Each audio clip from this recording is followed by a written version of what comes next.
Bonjour docteur. Bonjour Didier. Alors, vous avez accepté de prendre le rôle de ministre de la Santé. Oui. Comment vous voyez ce rôle au bénéfice des Savoisiens?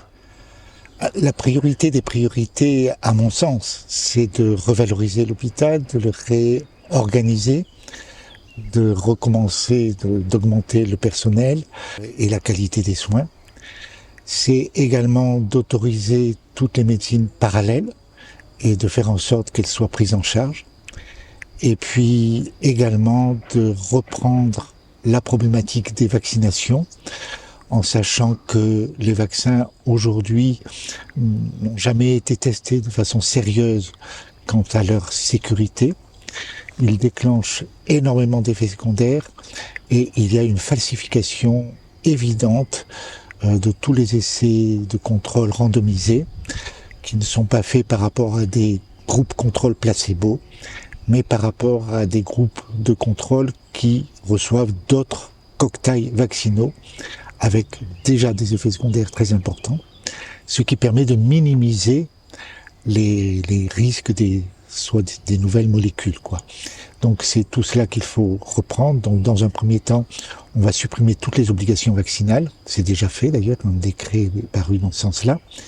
Et dans un deuxième temps, on va exiger des laboratoires pharmaceutiques qu'ils fassent des essais qu'on appelle à 3 bras, c'est-à-dire avec un groupe de contrôle réellement placebo, en plus du groupe de contrôle avec d'autres vaccins.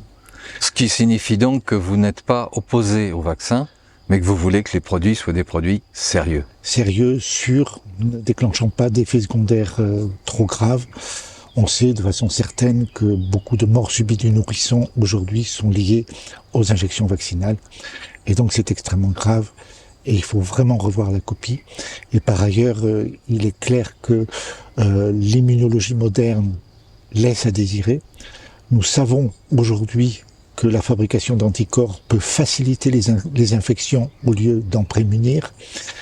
Et il est clair que chaque fois qu'il y a des accidents suite aux vaccinations, ce n'est pas remonté par les médecins parce que c'est extrêmement compliqué.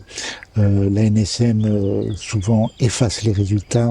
Il faut qu'ils reprennent toute la démarche administrative, je ne sais combien de fois, pour être enfin entendu. On considère actuellement qu'il y a moins de 1% des effets secondaires qui sont remontés au niveau des statistiques gouvernementales.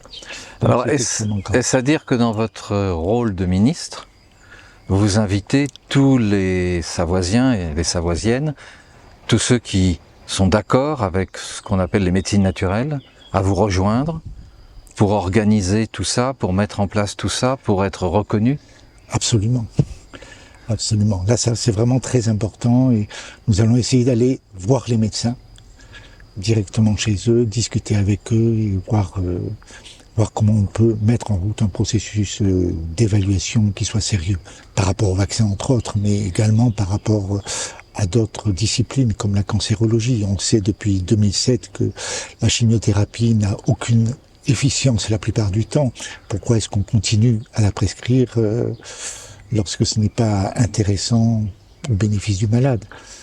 Bon, il y a énormément de sujets à revoir, donc nous allons fonder une académie qui aura certainement son siège à Chambéry ou à Annecy, je ne sais pas exactement, et qui va mettre en œuvre ce travail d'exploration réellement scientifique. Merci.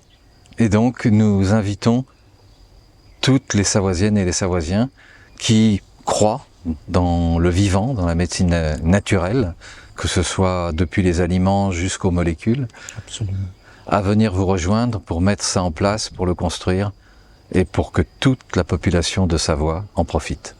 Ok, merci à toi. Merci infiniment.